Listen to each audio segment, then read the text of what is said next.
How you doing? I'm Tom Sims, arts reviewer for the Exit Zero magazine. I'm here to interview Richard Sanderson. Is that you? That is. Oh, good. Yeah, so I've got about 6 minutes of video time that I can do, and we're going to get started. 6 minutes? Yeah, well, it's about the standard time. And what we got here, this is one of the ones you sent, right? So I think I recognize that one. That's a new one. Great, great. But you know, there's a lot of cool stuff around here. I think I might get a chance to video around, take a look.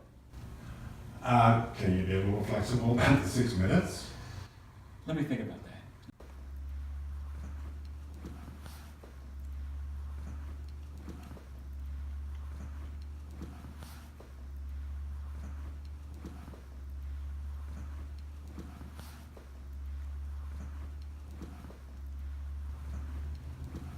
Okay, show me around. Tell me, what am I looking at here?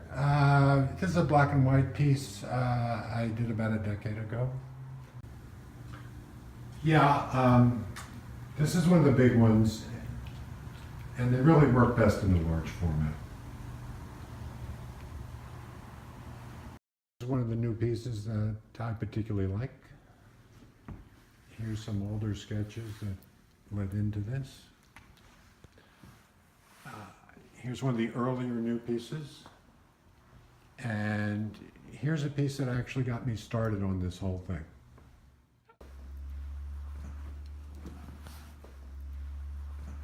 Hey, are you a cartoonist?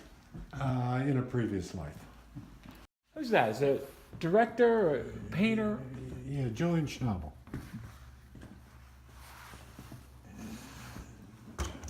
Here's one of my favorite landscape drawings. And another piece of the new work. And another piece of new work.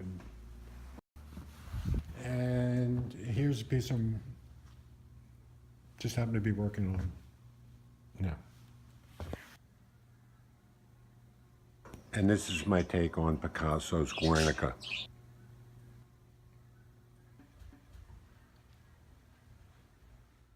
So that was really good. I appreciate the tour. It was very enlightening, and there's a lot of great work here. So can you be a little flexible on the 6 minutes? No, that's sort of set in stone. When you wrote me, you said something about you're changing the vocabulary of what's going on, but I can't quite put my finger on it. So tell me, what is it you're trying to accomplish here? What are the paintings about, and what's the future of what you're trying to do? Well, let's get this straight.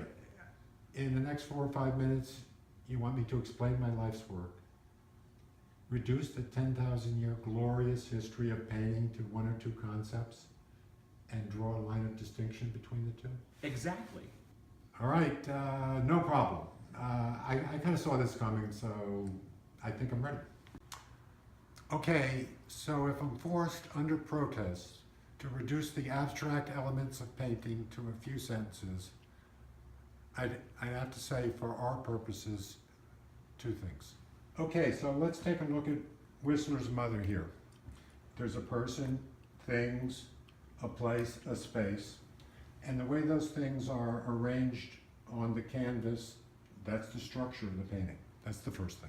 Now let's take a look at this Turner snowstorm and this Rubens battle scene. I think we can see from this that painters have any number of idioms to suggest movement and action. Let's call them gestures. So there you have it, our blasphemous simplification. Paintings are structure and gesture. So you got something different? Well, certainly my paintings are packed full with structures and gestures, but the relationship between the two has actually been fundamentally altered. Here's where we need to go back to the Rubens and the Turner for just a second. These 2 fantastic and exuberant paintings are, nevertheless, essentially arrangements of gestures in a given space at a given instant, a snapshot. Actually, there are multiple storylines here, but let's begin with the one that runs straight up the central axis. Starting at the bottom with the first light, there's a continuous succession of connected transformations where events either merge into or emerge from what lies below. There's a sense of cause and effect. Okay, so we're back at this first light. It shoots straight north, and then it widens out and opens up to reveal a series of white light celebrations as they work their way through the rooms, through the portals, up to the finale. There's a light force that streams up this center axis. And following this storyline with your eyes is a little like walking up the center hallway in a vast palace where primal energies are at work as you press forward and in the rooms to the right and the left. One has the feeling of the passage of time as one moves from one space to the next, as one thing morphs into another, as the chapters of the narrative go by, and as you are pulled along with the upward tide.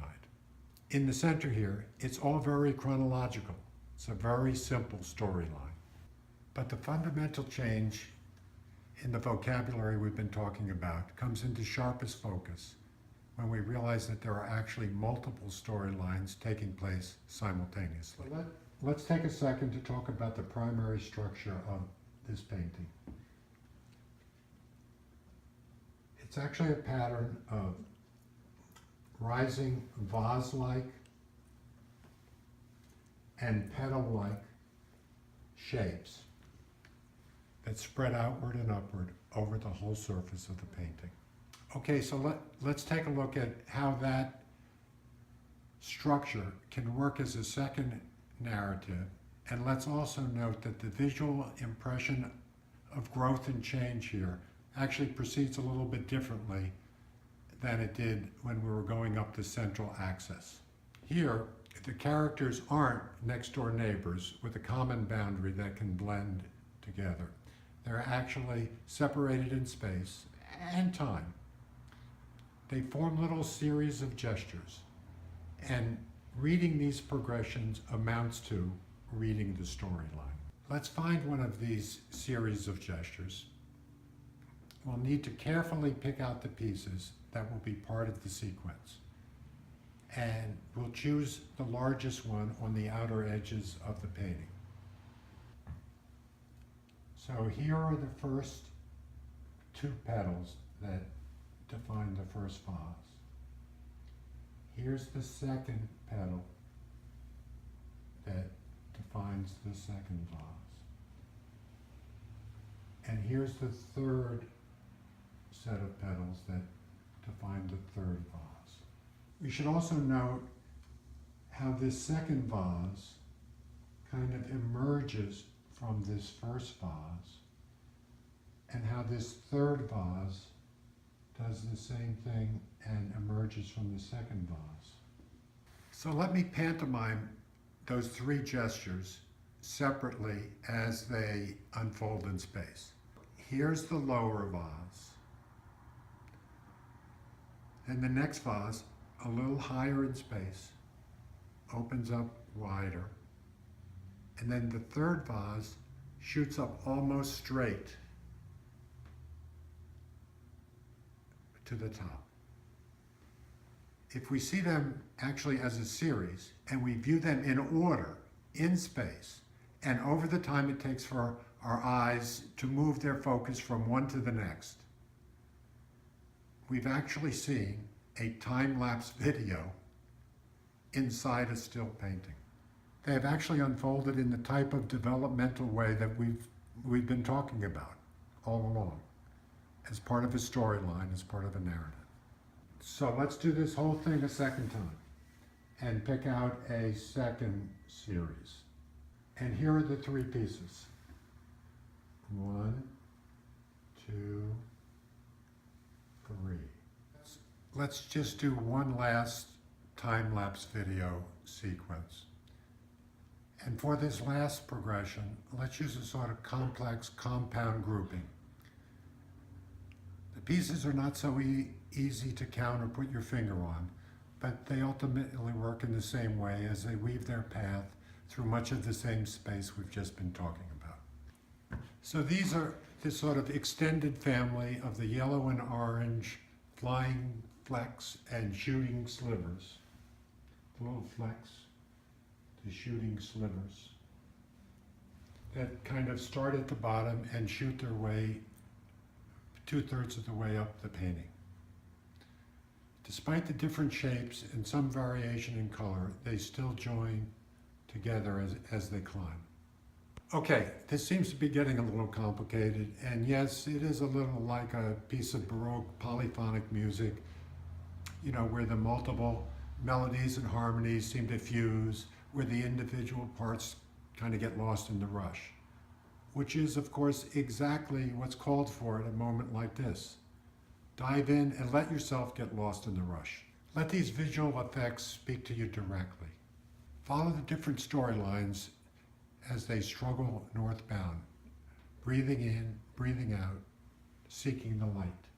Watch as the energies spring from the fertile mix below, as they harden and soften, as they morph back and forth from bone to flesh, to blood, to spirit, and back again. And if these visual effects are given free rein to play upon our perceptions, our minds will naturally make sense out of the rising mix of patterns surging skyward. Be on the lookout for those moments of truth, when the details and the larger outlines reveal their common purpose. So where has this journey taken us? Yes, granted, it's still a still image. There are no actual moving parts. Yet, at least in my way of seeing, the motion in the picture is clearly not a record of a thing or a set of gestures at a particular instant in a particular place, but rather somehow a picture of a process. And this process is actually all about the things we spoke of at the outset: change, development, evolution, metamorphosis, storyline, abstract narratives, as I call them. If this all seems like it's some sort of metaphor for a horticultural event, then we have an image not of the structure of a flower, but of the structure of that flower coming into being. Or, if you are inclined, as I am, to see this little act of painterly creation as a metaphor of our larger circumstances, then we have arrived at a tale of the human condition, where the medium of abstract painting has embraced the irrepressible human instinct to tell stories in new and necessary ways. All right, well, that's a wrap. Thanks very much for your time, and we're going to have to do a little bit of editing. Take care.